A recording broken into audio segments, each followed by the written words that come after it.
Price the lord. ഞാൻ doctor Suma.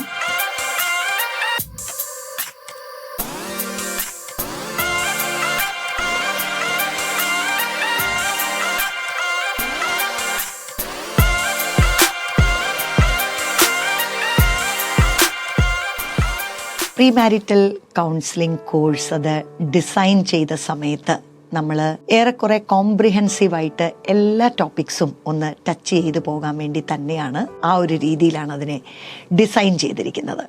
അപ്പോൾ ഈ കുട്ടികൾക്ക് ഇങ്ങനെയുള്ള ക്ലാസ്സുകൾ എടുക്കുമ്പോൾ എനിക്ക് മനസ്സിലായ ചില കാര്യങ്ങൾ, like what are the issues that they are facing, ഏത് തരത്തിലുള്ള ചോദ്യങ്ങളാണ് അവരുടെ ഉള്ളിലുള്ളത്, അല്ലെങ്കിൽ recently married couples what are the kind of problems they face, അതും കൂടെ മനസ്സിൽ വെച്ചുകൊണ്ടാണ് ഇപ്പോഴത്തെ ഈ കോഴ്സുകൾ ഡിസൈൻ ചെയ്തിരിക്കുന്നത്. അതിനകത്തെ ചില കാര്യങ്ങൾ ഇന്ന് ഒന്ന് ഷെയർ ചെയ്യണം, ഒരു പബ്ലിക് അവയർനെസ്സിന് അത് ആവശ്യമായിരിക്കും എന്ന് എനിക്ക് തോന്നി. ഒന്നാമത്തെ ഒരു കാര്യം, ഒരു ഡീപ്പ് കമ്മിറ്റ്മെൻ്റ് ആണ് ഈ മാരേജ് എന്ന് പലപ്പോഴും കുഞ്ഞുങ്ങൾ മനസ്സിലാക്കുന്നില്ല. ബിക്കോസ് അവർക്ക് അതിനു വേണ്ടിയുള്ള സ്പെസിഫിക് ആയിട്ടുള്ള ഒരു ടീച്ചിങ്ങോ ട്രെയിനിങ്ങോ ഒന്നും ആരും തന്നെ കൊടുത്തിട്ടില്ല. അവരവരുടെ കുടുംബങ്ങളിൽ മാതാപിതാക്കൾ വളരെ സ്നേഹത്തോടെ അവരെ വളർത്തുന്നു. പലതരത്തിലുള്ള വ്യക്തിത്വങ്ങളുടെ ഉടമകളായിരിക്കും അവർ, പല അനുഭവങ്ങളായിരിക്കും അവരുടെ ജീവിതത്തിൽ. പിന്നെ അത്യാവശ്യം പഠിച്ചു, ജോലി കിട്ടി, അല്ലെ ഒന്ന് സെറ്റിൽഡായി, വിവാഹപ്രായമായി എന്ന് പറയുമ്പോൾ വീട്ടിൽ നിന്നും അങ്ങ് കല്യാണം ആലോചിച്ച് തുടങ്ങുന്നു. ചിലർക്കതിൽ താമസമുണ്ടാകുന്നു, ചിലത് പെട്ടെന്ന് സെറ്റിലാകുന്നു, അങ്ങനെ അവർ വിവാഹിതരാകുന്നു. ഇതിനു മുൻപ് ഭാഗ്യമുള്ളവരാണെങ്കിൽ ചിലർക്കൊക്കെ ഒരു പക്ഷേ ചില കൗൺസിലിംഗ് സെഷൻസ് കിട്ടിക്കാണും, അല്ലെങ്കിൽ നല്ല മെൻറ്റേഴ്സ് ഉള്ളവരത് പറഞ്ഞു കൊടുത്ത് കാണും. ഭൂരിഭാഗം കുട്ടികൾക്കും നല്ല ഒരു സെഷനൊന്നും കിട്ടാതെയാണ് അവർ മാരേജിലേക്ക് പെട്ടെന്ന് കയറുക. അപ്പോൾ പരസ്പരം ഒരു സ്നേഹം ഉണ്ടായിരിക്കണം, നല്ല താല്പര്യങ്ങൾ ഉണ്ടായിരിക്കണം എന്നൊക്കെയുള്ള ചില കാര്യങ്ങൾ മാത്രമായിരിക്കും അവർക്കറിയാവുന്നത്. മാത്രമല്ല വെഡ്ഡിങ് ഡേ പ്രിപ്പറേഷൻസ്, ആ വിവാഹത്തിൻ്റെ ദിവസത്തിനുള്ള ഒരുക്കങ്ങളായിരിക്കും നാളുകൾ മുതൽ അവർ ചെയ്തുകൊണ്ടിരിക്കുന്നത്. അതിന് ഏത് കളർ തീമായിരിക്കണം, എങ്ങനെയൊക്കെ പ്ലാൻ ചെയ്യണം, സ്പെഷ്യൽ ഈവൻറ്റ്സ് എങ്ങനെ ആയിരിക്കണം, ആ പ്രിപ്പറേഷൻസ് എല്ലാം കഴിഞ്ഞ് they just land into marriage. അപ്പം most of them lack the maturity for marriage. എനിക്ക് മനസ്സിലായ ഒരു കാര്യം അങ്ങനെയും കൂടെയാണ്. അതായത് ഇത് ഇത്ര പ്രധാനപ്പെട്ട ഒരു കമ്മിറ്റ്മെൻ്റാണ്. ഇതിനകത്ത് പല ചലഞ്ചസ് ഫേസ് ചെയ്യേണ്ടതായിട്ട് വരും. കാരണം ഇതുവരെ തന്നെയുള്ള ജീവിതമായിരുന്നു, ഇനിയിപ്പോൾ 24/7 മറ്റൊരു വ്യക്തിയുടെ കൂടെ ജീവിക്കുകയാണ്. മാത്രമല്ല ഇതിനകത്ത് ഒരുപാട് ട്രാൻസ്പെറൻസി ആവശ്യമായിട്ടുള്ള ഒരു ബന്ധമാണ്, സാക്രിഫിഷ്യൽ റിലേഷൻഷിപ്പാണ്. നമ്മൾ നമ്മുടെ സന്തോഷം, നമ്മുടെ സൗകര്യം എന്ന് മാത്രം ചിന്തിച്ചാൽ പോരാ, നമ്മൾ നമ്മുടെ പാർട്ട്ണറിൻ്റെ സന്തോഷം, അവരുടെ താല്പര്യം കൂടെ ഇതിനകത്ത് നോക്കണം. ഇതിനെക്കുറിച്ചൊന്നും ആഴമായ ധാരണകൾ ഈ കുട്ടികൾക്ക് പലപ്പോഴും ഇല്ല. Right in the beginning there are some issues. അവർക്ക് ഓരോ ടൈപ്പിലുള്ള പേഴ്സണാലിറ്റി ആയിരിക്കും അവർക്കുള്ളത്. അതിനകത്ത് ചിലപ്പോൾ കുറച്ച് നെഗറ്റീവ് എലിമെൻറ്റ്സ് കാണും. ഫോർ എക്സാമ്പിൾ, എന്ത് പറഞ്ഞു കഴിഞ്ഞാലും പെട്ടെന്ന് ശാഠ്യം പിടിക്കുന്ന അല്ലെങ്കിൽ പിണങ്ങിയിരിക്കുന്ന ഒരു സ്വഭാവം, വളരെ സെൻസിറ്റീവായിട്ടുള്ള ഒരു പെൺകുട്ടി എന്ന് സങ്കല്പിക്കുക.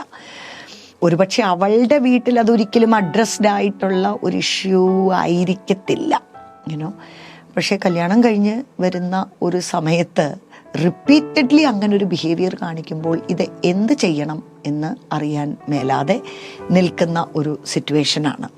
കാരണം അവൾ അത് ചെയ്ത് ശീലിച്ചതാണ്.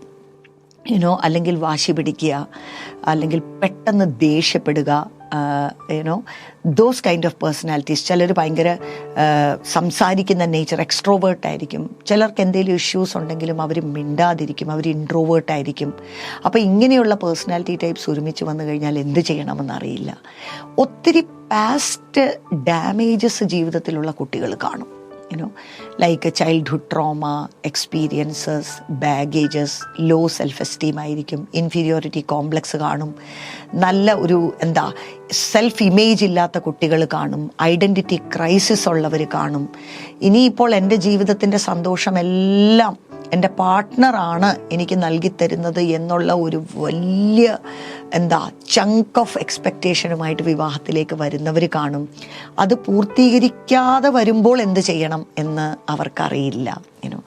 പിന്നെ പ്രധാനപ്പെട്ട ഇഷ്യൂസാണ് പാരൻസിനെ ഇൻലോസിനെ എങ്ങനെ ഹാൻഡിൽ ചെയ്യണം. രണ്ട് സെറ്റപ്പനെയും അമ്മയും കിട്ടിയ സന്തോഷം ഒരു വഴിയുണ്ട്. But at the same time അവർക്ക് എത്ര റോൾ ഇവരുടെ ജീവിതത്തിലുണ്ട്. ലീവിങ് ആൻഡ് ക്ലീവിങ്, വിട്ടുപിരിയലും പറ്റിച്ചേരലും എന്നൊക്കെ പറയുന്ന ഫൗണ്ടേഷണലായിട്ടുള്ള ബിബ്ലിക്കൽ പ്രിൻസിപ്പിൾസ് പ്രാക്ടിക്കലി എങ്ങനെയാണ് ഇത് അപ്ലൈ ചെയ്യുന്നത്, ദോസ് കൈൻഡ് ഓഫ് തിങ്സ് അറിയാൻ മേലാത്തത് കൊണ്ട് ഈ മാരേജ് റിലേഷൻഷിപ്പിൽ അവരങ്ങോട്ടും ഇങ്ങോട്ടും പ്രയോറിറ്റൈസ് ചെയ്യണമെന്നും ഒക്കെ ഉള്ള അണ്ടർസ്റ്റാൻഡിങ് ഇല്ലാത്തത് കൊണ്ട് വരുന്നതായിട്ടുള്ള ഒത്തിരി ഇഷ്യൂസ് ഉണ്ട്. For which they need instruction.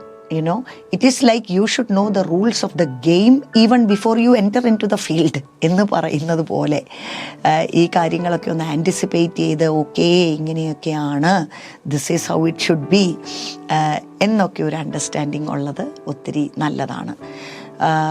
പിന്നീട് കമ്മ്യൂണിക്കേഷൻ പ്രോബ്ലംസ് സർവ്വസാധാരണമായിട്ട് വരുന്ന ഒരു വിഷയമാണ്. കാരണം നമ്മളെല്ലാം പണ്ട് മുതലേ നമ്മുടെ ഫാമിലിയിൽ നമ്മൾ ശീലിച്ച് വന്നിട്ടുള്ള കമ്മ്യൂണിക്കേഷൻ സ്റ്റൈൽസ് കാണും.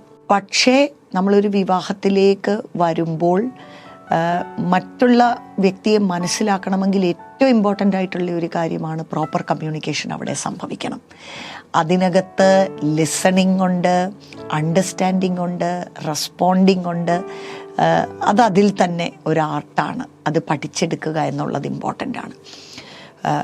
വിഷയങ്ങൾ വരുമ്പോൾ, അഭിപ്രായ വ്യത്യാസങ്ങളും പ്രശ്നങ്ങളും വന്നു കഴിയുമ്പോൾ അതിനെ എങ്ങനെ സോൾവ് ചെയ്യണം, conflict resolution is another very important issue. കാരണം പെട്ടെന്ന് അങ്ങ് ക്രോസ് റോഡ്സിലേക്ക് ഇനി തല്ലി പിരിയാൻ പറ്റുമോ? അഭിപ്രായ വ്യത്യാസങ്ങൾ വന്നു, എഗ്രി ചെയ്യാൻ പറ്റണില്ല. രണ്ടു പേർക്കും വ്യക്തമായിട്ടുള്ള അഭിപ്രായങ്ങളാണ്, രണ്ടു പേർക്കും ഈഗോസ് ഉണ്ട്, and they are not able to ഒരു മിഡിൽ ഗ്രൗണ്ടിലേക്ക് എത്താൻ പറ്റുന്നില്ല. അപ്പം എന്ത് ചെയ്യും? അങ്ങനെയുള്ള ചില സമ്മർദ്ദങ്ങൾ അങ്ങോട്ട് വന്ന് റിപ്പീറ്റഡ്ലി വന്നു കഴിയുമ്പോൾ അങ്ങ് ഡിപ്രസ്ഡ് ആയി പോകുന്ന ഒരു എക്സ്പീരിയൻസ് ആണ് യങ് കപ്പിൾസിൽ നമ്മൾ കാണുന്നത്. കാരണം അവർക്ക് അത്രയ്ക്ക് ക്ഷമയോ അത്രയ്ക്ക് ആത്മീയതയോ ഇതിനതിന് അത് അല്ലെങ്കിൽ മൂന്നാമത് ആരോടിത് ഷെയർ ചെയ്യണമെന്ന് പോലും പലപ്പോഴും അവർക്കറിയില്ല. സോ ഈ ഒരു ടെൻഷൻ ഇങ്ങനെ കൂടി കൂടി കൂടി വരുന്നു. ഫിനാൻഷ്യൽ ഇഷ്യൂസ് എങ്ങനെ ഹാൻഡിൽ ചെയ്യണമെന്ന് പലർക്കും അറിഞ്ഞുകൂടാ. രണ്ടുപേരും ഒരുമിച്ച് വന്നു, രണ്ടുപേരും ജോലിക്കാരായിരിക്കും, ഫിനാൻഷ്യൽ കമ്മിറ്റ്മെൻറ്റ്സ് കാണും, വീട്ടിൽ കാണും, ലോണുകൾ കാണും. അപ്പോൾ ഇതിനി എങ്ങനെ ഹാൻഡിൽ ചെയ്യണം, എങ്ങനെ ഒരു ബഡ്ജറ്റിംഗ് ചെയ്യണം, എങ്ങനെ ഒരു ഫിനാൻഷ്യൽ വിസ്ഡം നമ്മൾ എക്സർസൈസ് ചെയ്യണം. Lot of issues happen around that. Conflict resolution അത് സക്സസ്ഫുള്ളായിട്ട് പഠിച്ചെടുക്കുന്നതൊരു വളരെ പ്രധാനപ്പെട്ട ഒരു കാര്യമാണ്. പിന്നീട് ഫാസ്റ്റ് പേസ് ഓഫ് ലൈഫാണ്, രണ്ടുപേരും ജോലിക്കാരാണ്, തിരക്കാണ്. ക്വാളിറ്റി ടൈം അങ്ങോട്ടും ഇങ്ങോട്ടും സ്പെൻഡ് ചെയ്യാൻ കൂടുതൽ കപ്പിൾസിനും അവർക്കറിയില്ല. അതിൻ്റെ ഒരു ആവശ്യകതയുണ്ടെന്ന് പോലും അവർക്കറിയില്ല. അവർ ടയേർഡായിട്ട് തിരിച്ച് വീട്ടിൽ വരുന്നു, പിന്നെ സ്വയം ഒന്ന് റിലാക്സ് ചെയ്യാനായിട്ട് എന്തെങ്കിലുമൊക്കെ ചെയ്യുന്നു, ഒരുമിച്ച് കഴിക്കുന്നു, കിടക്കുന്നു, വീണ്ടും അടുത്ത ദിവസം എഴുന്നേറ്റ് അവർ ജോലിക്ക് പോകുന്നു. അല്ല, ചിലർ ലോങ് ഡിസ്റ്റൻസ് ആയിരിക്കും, അവർ ഒരു കല്യാണം കഴിഞ്ഞ് 2 ആഴ്ച ഒരുമിച്ചുണ്ട്, പിന്നീട് അവർ രണ്ടുപേരും 2 സ്ഥലത്താണ്. അപ്പോൾ ഇങ്ങനെ ഒരു കൾച്ചറിൽ മുമ്പോട്ട് പോകുമ്പോൾ ഈ 2 വ്യക്തികളും തമ്മിൽ, അവർ കല്യാണം കഴിച്ചു, ഭാര്യയും ഭർത്താവുമാണ് എങ്കിലും അവർ തമ്മിലുള്ള ഫ്രണ്ട്ഷിപ്പ് അല്ലെങ്കിൽ ഇൻറ്റിമസി കൂടാൻ വേണ്ടി പോസിറ്റീവായിട്ട് എന്തൊക്കെ ഹാബിറ്റ്സ് അവർക്കുണ്ടായിരിക്കണം, എന്ത് ഡിസിപ്ലിൻസ് വേണം എന്ന് പലർക്കും അറിഞ്ഞുകൂടാ. അപ്പോൾ ഓൾറെഡി പോസിറ്റീവായിട്ട് അത് ബിൽഡപ്പ് ചെയ്യാനായിട്ട് അവരൊന്നും ചെയ്യുന്നില്ല എന്ന് മാത്രമല്ല, ഇതിൻ്റെ ഇടയ്ക്ക് വഴക്കുകളും കൺഫ്യൂഷൻസും ആശയക്കുഴപ്പങ്ങളും പരസ്പരം ഹേർട്ട് ചെയ്യുന്നതായിട്ടുള്ള വാക്കുകൾ ഉപയോഗിക്കുകയും ഒക്കെ വന്നു കഴിയുമ്പോൾ അറിയാണ്ട് ഈ മാനസികമായ ഒരകൽച്ച ഈ 2 വ്യക്തികൾ തമ്മിൽ കൂടി കൂടി കൂടി വരുന്നു. അപ്പോൾ അവരുദ്ദേശിച്ച ആ ഒരു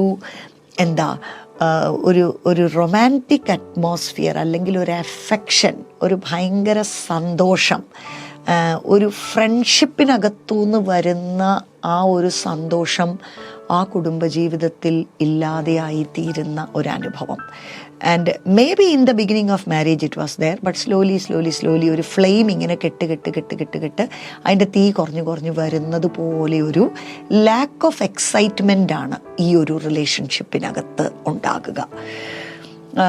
പിന്നീട് ഫിസിക്കൽ ഇൻറ്റിമസി, ആ ഒരു സബ്ജക്റ്റിൻ്റെ ചുറ്റിപ്പറ്റി ഒരുപാട് ഇഗ്നറൻസ് ആണ് ഇന്ന് മനുഷ്യരുടെ ഉള്ളിലുള്ളത്. ഞാൻ എപ്പോഴും പറയുന്നത് പോലെ സെക്സ് എഡ്യൂക്കേഷൻ തന്നെ മര്യാദയ്ക്ക് പ്യൂബർട്ടിയിൽ കിട്ടിയിട്ടില്ലാത്ത കുട്ടികളാണ് ഈ വിവാഹിതരാകുന്നത്. അപ്പോൾ അവർക്ക് ഒരുപാട് കൺഫ്യൂഷൻസ്, നെഗറ്റിവിറ്റി, മിത്സ് അവരുടെ മനസ്സുകൾക്കകത്തുണ്ട്. Even as a medical doctor എനിക്ക് വളരെ സർപ്രൈസ് തോന്നിയിട്ടുണ്ട്. വിവാഹം കഴിഞ്ഞ് 2, 3, 4, 5, 6, 7 വർഷങ്ങൾക്ക് ശേഷം കുട്ടികളില്ല എന്ന് പറഞ്ഞ് മാതാപിതാക്കൾ നമ്മുടെ അടുത്ത് കൊണ്ടുവരുമ്പോഴാണ് ഇവർക്ക് ഒരു പ്രാവശ്യം പോലും സക്സസ്ഫുള്ളായിട്ട് ഇവർക്കൊരു സെക്ഷലി കോണ്ടാക്ട് ചെയ്യാനായിട്ട് കഴിഞ്ഞിട്ടില്ല എന്നൊരു വിവരം പുറത്തേക്ക് വരുന്നത്. അതിൻ്റെ പിന്നിൽ ഒത്തിരി കാര്യങ്ങൾ കാണും. ഫ്രം ബോത്ത് പാർട്ട്നേഴ്സിൻ്റെ സൈഡിൽ നിന്നുള്ള ചലഞ്ചസ് അതിനകത്ത് കാണും. ഇതാരോട് പറയണം, ഇത് പറയാൻ പറ്റുമോ, ഇതിനൊരു സൊല്യൂഷൻ ഉണ്ടോ എന്ന് അവർക്ക് അറിഞ്ഞുകൂടാ. ആൻഡ് ഈവൺ ആ സെക്ഷൽ ആക്റ്റിൽ ഏർപ്പെടുന്നവരാണെങ്കിൽ പോലും love making which is an art in it self, ഈ 2 വ്യക്തികൾ ഒരു ശരീരമായി തീരുകയും അവർക്ക് ഏറ്റവും ഇൻറ്റൻസായ ഒരു സന്തോഷം ഈ ഒരു ആക്റ്റിൽ ദൈവം തന്നെ ആക്കി വെച്ചിട്ടുണ്ട് എന്നുള്ള ഒരു കാര്യം most of the people don't know. അവരൊരു റുട്ടീൻ പോലെ അവരുടെ സെക്സ് ലൈഫിൽ ഏർപ്പെടുന്നത് കൊണ്ട് അതിനകത്തുള്ള ഒരു എക്സൈറ്റ്മെൻറ്റും ഇൻറ്റിമസിയും സന്തോഷവും ഇല്ലാതെയായിത്തീരുന്ന ഒരവസ്ഥ which deeply affects marriage relationships. Especially ലേഡീസിനോടുള്ള ബന്ധത്തിലാണ് അങ്ങനെയുള്ള കാര്യങ്ങൾ. ഇതാരോടും അവർ ഷെയർ ചെയ്യുന്നില്ല, പക്ഷേ അവർക്കൊരു ഡീപ്ലി അൺഫുൾഫിൽഡ് ആയിട്ടുള്ള ഒരു കാര്യമാണ് അവരുടെ ഉള്ളിൽ കിടക്കുന്നത്. ബട്ട് പ്രത്യേകിച്ച് നമ്മുടെ ക്രിസ്ത്യൻ സർക്കിൾസിൽ ഈ തരത്തിലുള്ള കാര്യങ്ങൾ ഓപ്പണായിട്ടൊന്ന് പറയുവോ, ചോദിക്കുവോ, love making as an art അത് നമുക്ക് പഠിച്ചെടുക്കാൻ പറ്റുന്ന ഒരു കാര്യമാണ് എന്നുള്ളതിനെക്കുറിച്ചുള്ള ചർച്ചകളും കാര്യങ്ങളും ഒന്നും ആരും അധികം ചെയ്യാറില്ല. So like these are some of the basic things. ഈ പറഞ്ഞ ഏരിയാസിലെല്ലാം റീസെൻ്റ്ലി മാരീഡ് കപ്പിൾസ് അവർ നമ്മുടെ അടുക്കിലേക്ക് വരുമ്പോൾ അവരുടെ ഇഷ്യൂസ് പറയുമ്പോൾ നമുക്ക് ഐഡൻറ്റിഫൈ ചെയ്യാൻ പറ്റുന്ന ഏരിയാസാണ് that they are deeply ignorant about these things. നമുക്ക് അതിശയം തോന്നും. അവർ നല്ല വെൽ എഡ്യൂക്കേറ്റഡ്, വെൽ പ്ലേസ്ഡ് ബാക്ക്ഗ്രൗണ്ടിലുള്ള നല്ല കുടുംബങ്ങൾക്കകത്ത് വളർത്തപ്പെട്ട കുട്ടികളാണ്. പക്ഷേ ഈ വിഷയങ്ങളോടുള്ള ബന്ധത്തിലേക്ക് വരുമ്പോഴത്തേക്കിനും it's like they are caught unawares. And എന്തുമാത്രം സ്ട്രെസ്സാണ് ആ ഒരു പോയിന്റ് ഓഫ് ടൈമിൽ അവർക്കിത് ക്രിയേറ്റ് ചെയ്യുന്നത്. ഒരുപാട് ആഗ്രഹങ്ങളോടെ താല്പര്യങ്ങളോടെയാണ് ഈ കുടുംബജീവിതത്തിലേക്ക് പ്രവേശിച്ചത്. പക്ഷേ ഒരു പുതിയ ഒരു വണ്ടി മേടിച്ച് ഓടിക്കാൻ തുടങ്ങിയ ആദ്യത്തെ 2 മാസത്തിൽ തന്നെ അത് എവിടെയെങ്കിലും പോയി ക്രാഷായി എന്ന് പറയുമ്പോൾ ഉള്ള സങ്കടത്തേക്കാൾ എത്രയോ അധികം ഹൃദയത്തെയും മനസ്സിനെയും ഒക്കെ വേദനിപ്പിക്കുന്ന ഒരു കാര്യമായിട്ട് അത് മാറുന്നു. ഇത് അഡ്രസ്ഡ് ആകാതെ കിടന്നാണ് ഒരു പോയിന്റ് ഓഫ് നോ റിട്ടേണിലേക്ക് പലരും എത്തിച്ചേരുന്നു. ഒരുപാട് മാനസിക സമ്മർദ്ദങ്ങൾക്കും ആങ്സൈറ്റിക്കും ഡിപ്രഷനും ഒക്കെ അത് കാരണമായി തീരുന്നു. ഈ ഒരു അന്തരീക്ഷത്തിലേക്ക് ജനിക്കുന്ന കുട്ടികൾ അപ്പോഴത്തേക്കിന് അതിൻ്റെ ആ നെഗറ്റിവിറ്റിയുടെ സ്കോപ്പ് വീണ്ടും കൂടുകയാണ്.